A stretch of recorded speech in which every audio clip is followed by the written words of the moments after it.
Desde ahora, escucharemos la lectura sin comentarios del libro El conflicto de los siglos, escrito por Helena Harmon de White.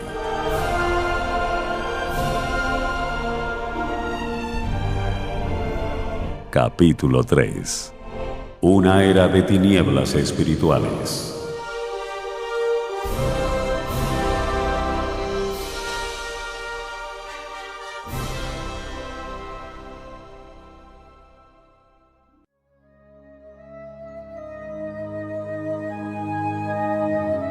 El apóstol Pablo, en su segunda carta a los tesalonicenses, predijo la gran apostasía que había de resultar en el establecimiento del poder papal. Declaró respecto al día de Cristo: ese día no puede venir sin que venga primero la apostasía y sea revelado el hombre de pecado, el hijo de perdición, el cual se opone a Dios y se ensalza sobre todo lo que se llama Dios o que es objeto de culto, de modo que se siente en el templo de Dios ostentando que Él es Dios. Segunda de Tesalonicenses 2, 3 y 4. Y además, el apóstol advierte a sus hermanos que el misterio de iniquidad está ya obrando. Versículo 7. Ya en aquella época veía él que se introducían en la iglesia errores que prepararían el camino para el desarrollo del papado. Poco a poco, primero solapadamente y a hurtadillas, y después con más desembozo, conforme iba cobrando fuerza y dominio sobre los espíritus de los hombres, el misterio de iniquidad hizo progresar su obra engañosa y blasfema. De un modo casi imperceptible, las costumbres del paganismo penetraron en la iglesia cristiana. El espíritu de avenencia y de transacción fue coartado por algún tiempo por las terribles persecuciones que sufriera la iglesia bajo el régimen del paganismo. Mas habiendo cesado la persecución y habiendo penetrado el cristianismo en las cortes y palacios, la Iglesia dejó a un lado la humilde sencillez de Cristo y de sus apóstoles por la pompa y el orgullo de los sacerdotes y gobernantes paganos, y sustituyó los requerimientos de Dios por las teorías y tradiciones de los hombres. La conversión nominal de Constantino a principios del siglo IV causó gran regocijo, y el mundo, disfrazado con capa de rectitud, se introdujo en la Iglesia. Desde entonces, la obra de corrupción progresó rápidamente. El paganismo, que parecía haber sido vencido, vino a ser el vencedor. Su espíritu dominó a la Iglesia. Sus doctrinas, ceremonias y supersticiones se incorporaron a la fe y al culto de los que profesaban ser discípulos de Cristo. Esta avenencia entre el paganismo y el cristianismo dio por resultado el desarrollo del hombre de pecado, predicho en la profecía como oponiéndose a Dios y ensalzándose a sí mismo sobre Dios. Ese gigantesco sistema de falsa religión es obra maestra del poder de Satanás, un monumento de sus esfuerzos para sentarse él en el trono y reinar sobre la tierra según su voluntad. Satanás se había esforzado una vez por hacer transigir a Cristo. Vino a donde estaba el Hijo de Dios en el desierto para tentarle, y mostrándole todos los reinos del mundo y su gloria, ofreció entregárselo todo, con tal que reconociera la supremacía del príncipe de las tinieblas. Cristo reprendió al presuntuoso tentador y le obligó a marcharse. Pero al presentar las mismas tentaciones a los hombres, Satanás obtiene más éxito. A fin de asegurarse honores y ganancias mundanas, la Iglesia fue inducida a buscar el favor y el apoyo de los grandes de la tierra, y habiendo rechazado de esa manera a Cristo, tuvo que someterse al representante de Satanás, el obispo de Roma. Una de las principales doctrinas del romanismo enseña que el Papa es cabeza visible de la Iglesia Universal de Cristo y que fue investido de suprema autoridad sobre los obispos y los pastores de todas las partes del mundo. Aún más, al Papa se le han dado los títulos propios de la divinidad. Se le ha titulado Señor Dios el Papa y se le ha declarado infalible. Exige que todos los hombres se le rindan homenaje. La misma pretensión que sostuvo Satanás cuando tentó a Cristo en el desierto, la sostiene aún por medio de la Iglesia de Roma, y muchos son los que están dispuestos a rendirle homenaje.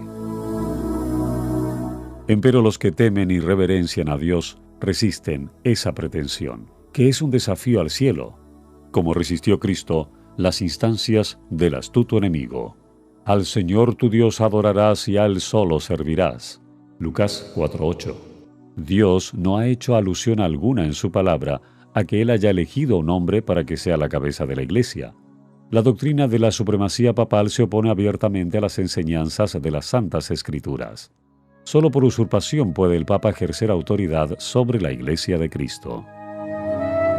Los romanistas se han empeñado en acusar a los protestantes de herejía y de haberse separado caprichosamente de la verdadera Iglesia, pero estos cargos recaen más bien sobre ellos mismos. Ellos son los que arriaron la bandera de Cristo y se apartaron de la fe que ha sido una vez dada a los santos. Judas 3. Bien sabía Satanás que las Sagradas Escrituras capacitarían a los hombres para discernir los engaños de él y para oponerse a su poder. Por medio de la palabra fue como el mismo Salvador del mundo resistió los ataques del tentador. A cada asalto suyo, Cristo presentaba el escudo de la verdad eterna diciendo: «Escrito está». A cada sugestión del adversario oponía a él la sabiduría y el poder de la palabra. Para mantener su poder sobre los hombres y establecer la autoridad del usurpador papal, Satanás necesita que ellos ignoren las Santas Escrituras. La Biblia ensalza a Dios y coloca a los hombres, seres finitos, en su verdadero sitio. Por consiguiente, hay que esconder y suprimir sus verdades sagradas. Esta fue la lógica que adoptó la Iglesia romana. Por centenares de años fue prohibida la circulación de la Biblia. No se permitía a la gente que la leyese ni que la tuviese en sus casas. Y sacerdotes y prelados sin principios interpretaban las enseñanzas de ella para sostener sus pretensiones. Así fue como el Papa vino a ser reconocido casi universalmente como vicegerente de Dios en la tierra, dotado de autoridad sobre la Iglesia y el Estado. Una vez suprimido lo que descubría el error, Satanás hizo lo que quiso. La profecía había declarado que el papado pensaría mudar los tiempos y la ley. Daniel 7:25. No tardó en iniciar esta obra. Para dar a los convertidos del paganismo algo que equivaliera al culto de los ídolos y para animarles a que aceptaran nominalmente el cristianismo, se introdujo gradualmente en el culto cristiano la adoración de imágenes y de reliquias. Este sistema de idolatría fue definitivamente sancionado por decreto de un concilio general. Para remate de su obra sacrílega, Roma se atrevió a borrar de la ley de Dios el segundo mandamiento, que prohíbe la adoración de las imágenes, y a dividir en dos el último mandamiento para conservar el número de estos. El espíritu de concesión al paganismo fomentó aún más el desprecio de la autoridad del cielo. Obrando por medio de directores inconversos de la Iglesia, Satanás atentó también contra el cuarto mandamiento y trató de echar a un lado el antiguo sábado, el día que Dios había bendecido y santificado. Génesis 2, 2 y 3, para colocar en su lugar el día festivo observado por los paganos como el venerable Día del Sol. Este intento no se hizo al principio abiertamente. En los primeros siglos, el verdadero día de reposo, el sábado, había sido guardado por todos los cristianos, los cuales, siendo celosos de la honra de Dios y creyendo que su ley es inmutable, respetaban escrupulosamente la santidad de sus preceptos. Pero Satanás procedió con gran sutileza por medio de sus agentes para llegar al fin que se propusiera.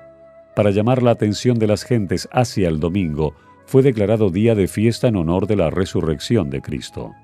Se celebraban servicios religiosos en ese día. No obstante, se lo consideraba como día de recreo y seguía guardándose piadosamente el sábado.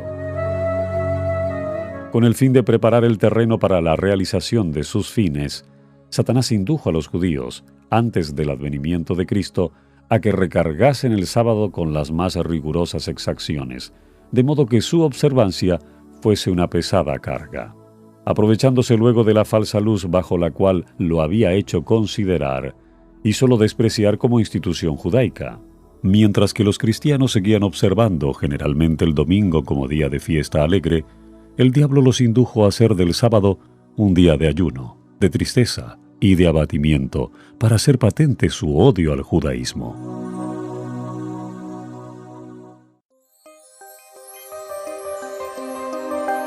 Esta es la lectura sin comentarios del libro El conflicto de los siglos. Capítulo 3. Una era de tinieblas espirituales.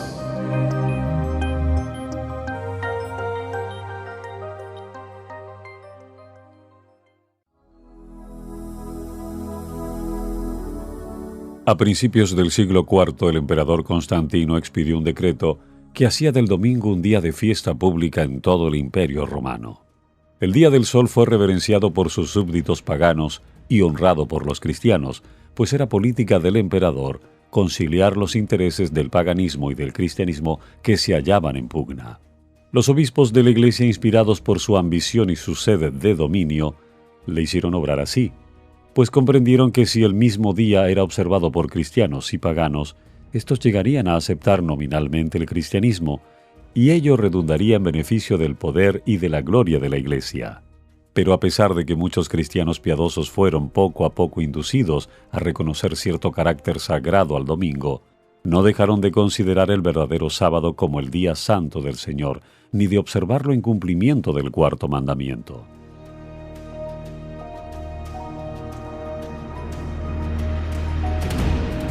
Pero no paró aquí la obra del jefe engañador. Había resuelto reunir al mundo cristiano bajo su bandera y ejercer su poder por medio de su vicario, el orgulloso pontífice, que aseveraba ser el representante de Cristo. Realizó su propósito valiéndose de paganos semiconvertidos, de prelados ambiciosos y de eclesiásticos amigos del mundo. Convocábanse de vez en cuando grandes concilios en que se reunían los dignatarios de la Iglesia de todas partes del mundo. Casi en cada concilio el día de reposo que Dios había instituido era deprimido un poco más, en tanto que el domingo era exaltado en igual proporción. Así fue como la fiesta pagana llegó a ser honrada como institución divina, mientras que el sábado de la Biblia era declarado reliquia del judaísmo y se pronunciaba una maldición sobre sus observadores. El gran apóstata había logrado ensalzarse a sí mismo sobre todo lo que se llama Dios o que es objeto de culto. Segunda de Tesalonicenses 2:4. Se había atrevido a alterar el único precepto de la ley divina que señala de un modo infalible a toda la humanidad al Dios viviente y verdadero. En el cuarto mandamiento, Dios es dado a conocer como el creador de los cielos y de la tierra, y distinto, por lo tanto, de todos los dioses falsos. Como monumento conmemorativo de la obra de la creación, fue santificado el día séptimo como día de descanso para el hombre. Estaba destinado a recordar siempre a los hombres que el Dios viviente es fuente de toda existencia y objeto de reverencia y adoración. Satanás se esfuerza por disuadir a los hombres de que se sometan a Dios y obedezcan a su ley, y por lo tanto dirige sus golpes especialmente contra el mandamiento que presenta a Dios como al Creador. Los protestantes alegan ahora que la resurrección de Cristo en el domingo convirtió a dicho día en el día del Señor, pero las Santas Escrituras en nada confirman este modo de ver. Ni Cristo ni sus apóstoles confirieron semejante honor a ese día. La observancia del domingo como institución cristiana tuvo su origen en aquel misterio de iniquidad, versículo 7, que ya había iniciado su obra en los días de San Pablo. ¿Dónde y cuándo adoptó el Señor a este hijo del papado? ¿Qué razón válida puede darse en favor de un cambio que las Santas Escrituras no sancionan? En el siglo VI, el papado concluyó por afirmarse. El asiento de su poder quedó definitivamente fijado en la ciudad imperial, cuyo obispo fue proclamado cabeza de toda la Iglesia. El paganismo había dejado el lugar al papado. El dragón dio a la bestia su poder y su trono y grande autoridad. Apocalipsis 13:2. Entonces empezaron a correr los 1260 años de la opresión papal, predichan las profecías de Daniel y en el Apocalipsis. Daniel 7:25, Apocalipsis 3:5 al 7. Los cristianos se vieron obligados a optar entre sacrificar su integridad y aceptar el culto y las ceremonias papales, o pasar la vida encerrados en los calabozos, o morir en el tormento, en la hoguera, o bajo el hacha del verdugo. Entonces se cumplieron las palabras de Jesús. Seréis entregados aún de vuestros padres y hermanos y parientes y amigos, y matarán a algunos de vosotros. Y seréis aborrecidos de todos por causa de mi nombre. Lucas 21, 16 y 17. La persecución se desencadenó sobre los fieles con furia jamás conocida hasta entonces, y el mundo vino a ser un vasto campo de batalla. Por centenares de años la Iglesia de Cristo no halló más refugio que en la reclusión y en la obscuridad. Así lo dice el profeta. Y la mujer huyó al desierto, donde tiene lugar aparejado de Dios, para que allí la mantengan 1260 días. Apocalipsis 12:6.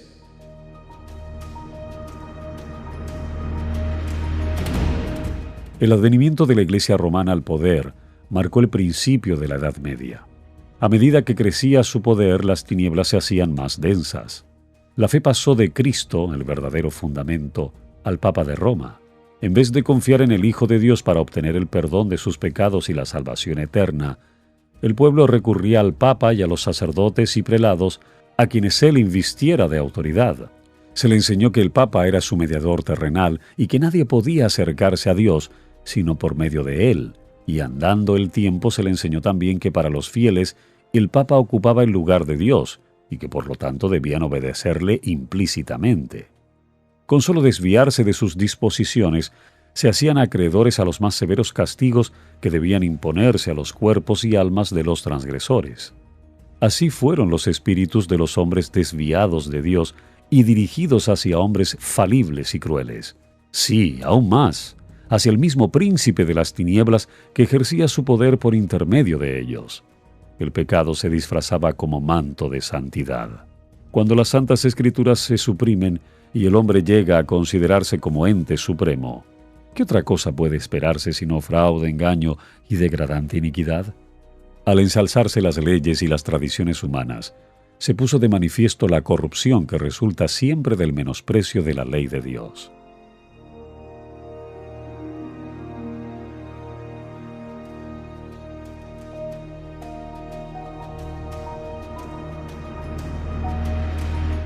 Días azarosos fueron aquellos para la Iglesia de Cristo.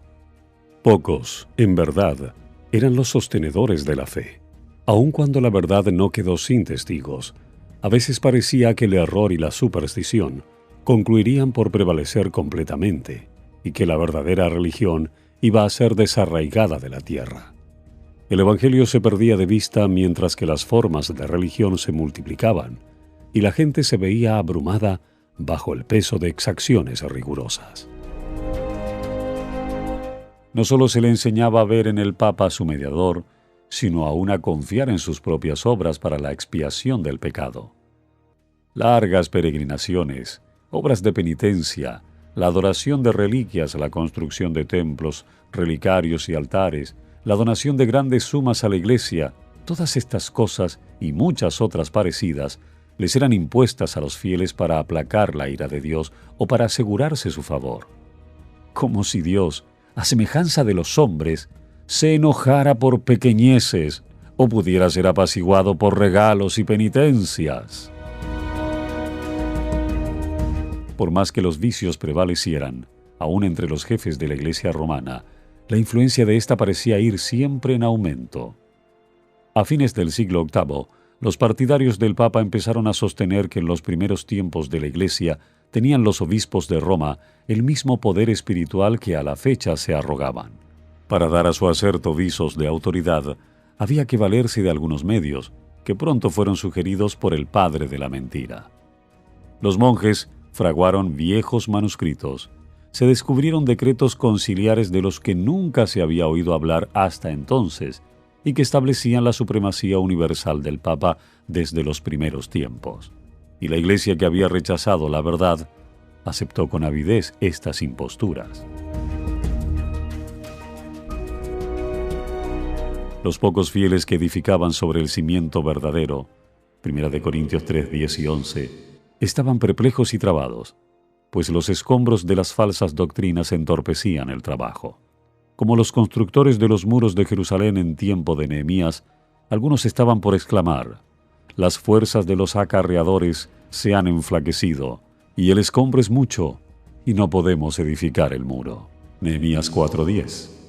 Debilitados por el constante esfuerzo que hacían contra la persecución, el engaño, la iniquidad y todos los demás obstáculos que Satanás inventara para detener su avance, algunos de los que habían sido fieles edificadores llegaron a desanimarse, y por amor a la paz y a la seguridad de sus propiedades y de sus vidas, se apartaron del fundamento verdadero. Otros, sin dejarse desalentar por la oposición de sus enemigos, declararon sin temor: «No temáis delante de ellos. Acordaos del Señor grande y terrible». Versículo 14. Y cada uno de los que trabajaban tenía la espada ceñida. Efesios 6:17.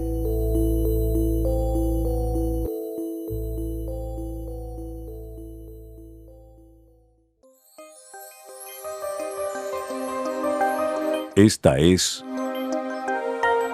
la lectura sin comentarios del libro El conflicto de los siglos. Capítulo 3. Una era de tinieblas espirituales.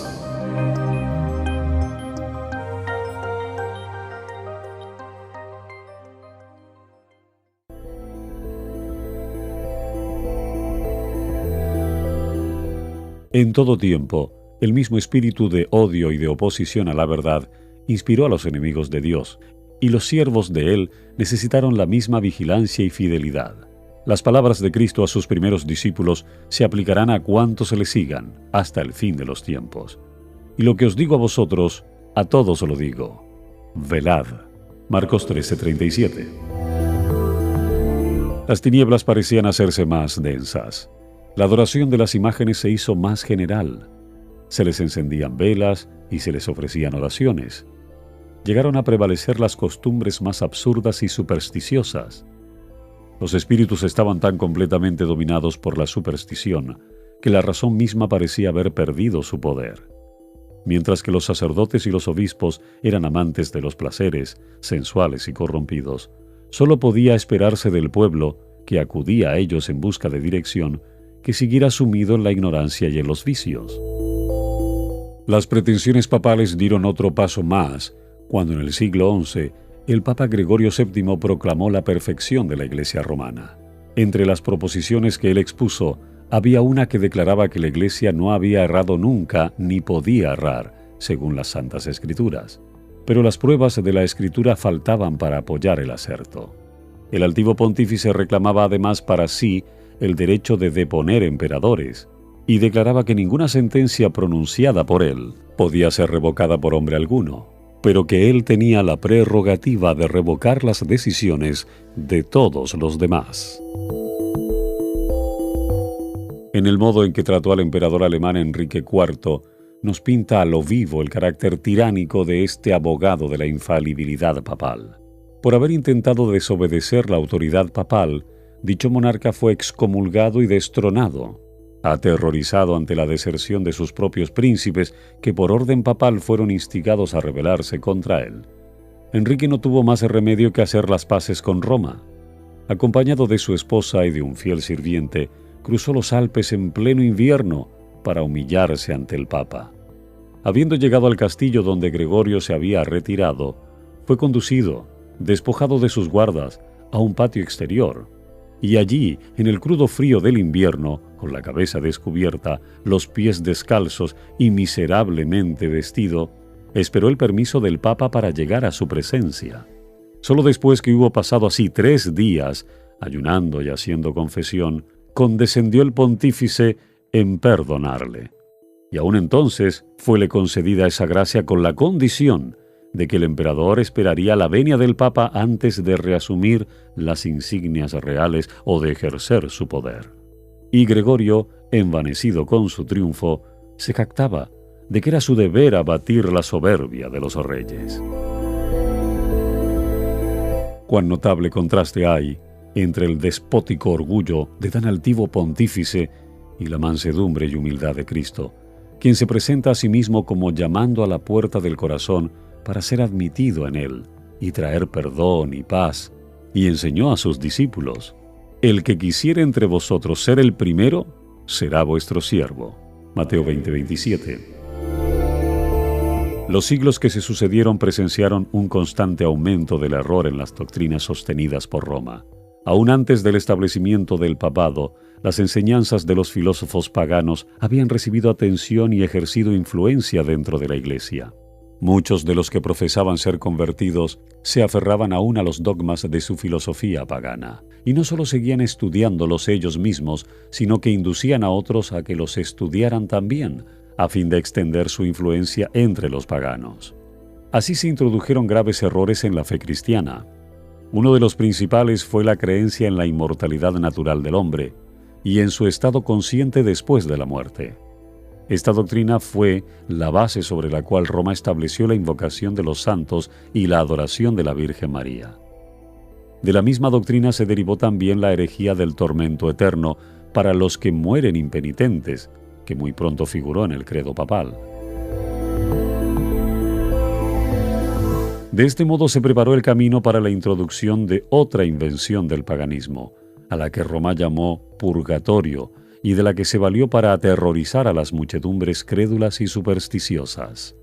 Con esta herejía, Roma afirma la existencia de un lugar de tormento en el que las almas de los que no han merecido eterna condenación han de ser castigadas por sus pecados, y de donde, una vez limpiadas de impureza, son admitidas en el cielo.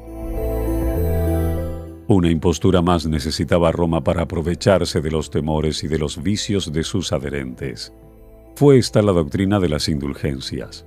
A todos los que se alistasen en las guerras que emprendía el pontífice para extender su dominio temporal, castigar a sus enemigos o exterminar a los que se atreviesen a negar su supremacía espiritual, se concedía plena remisión de los pecados pasados, presentes y futuros, y la condonación de todas las penas y castigos merecidos. Se enseñó también al pueblo que por medio de pagos hechos a la Iglesia podía librarse uno del pecado y librar también a las almas de sus amigos difuntos, entregadas a las llamas del purgatorio. Por estos medios llenaba Roma sus arcas y sustentaba la magnificencia, el lujo y los vicios de los que pretendían ser representantes de aquel que no tuvo dónde recostar la cabeza. La institución bíblica de la Cena del Señor fue sustituida por el sacrificio idolátrico de la misa. Los sacerdotes papales aseveraban que con sus palabras podían convertir el pan y el vino en el cuerpo y sangre verdaderos de Cristo. Con blasfema presunción se arrogaban el poder de crear a Dios, creador de todo. Se les obligaba a los cristianos, so pena de muerte, a confesar su fe en esta horrible herejía que afrentaba al cielo. Muchísimos que se negaron a ello fueron entregados a las llamas. En el siglo XIII se estableció la más terrible de las maquinaciones del papado, la Inquisición. El príncipe de las tinieblas obró de acuerdo con los jefes de la jerarquía papal.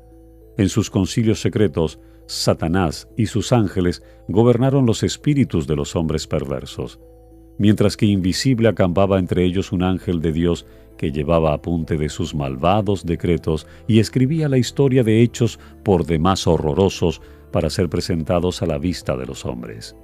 Babilonia, la grande, fue embriagada de la sangre de los santos.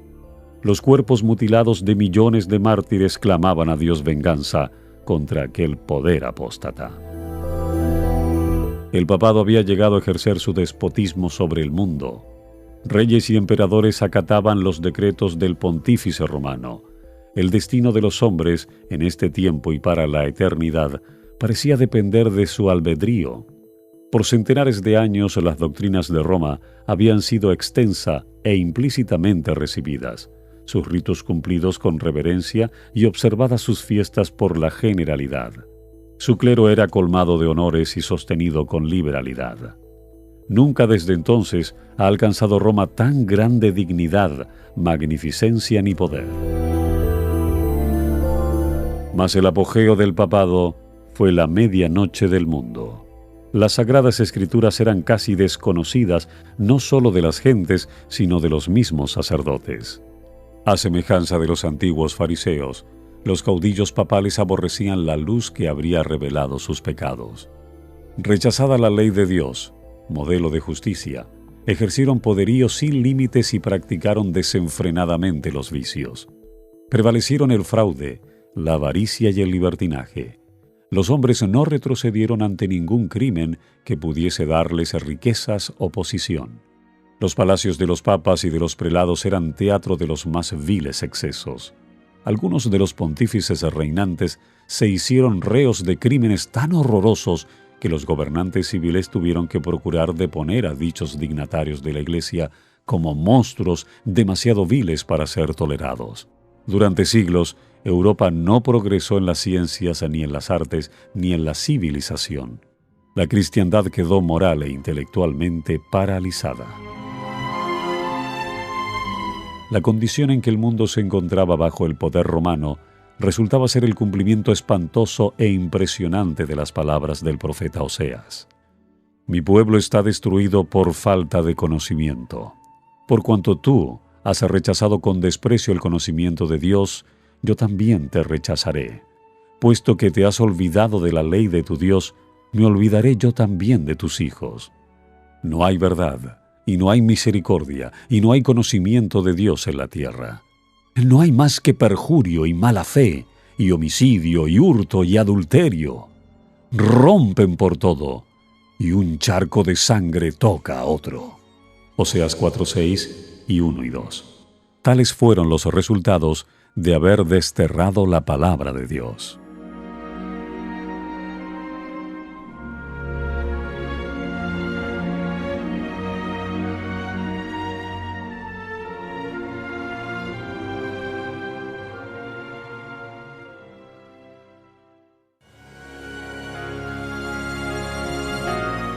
Hasta aquí la lectura sin comentarios del libro El conflicto de los siglos, escrito por Elena Harmon de White.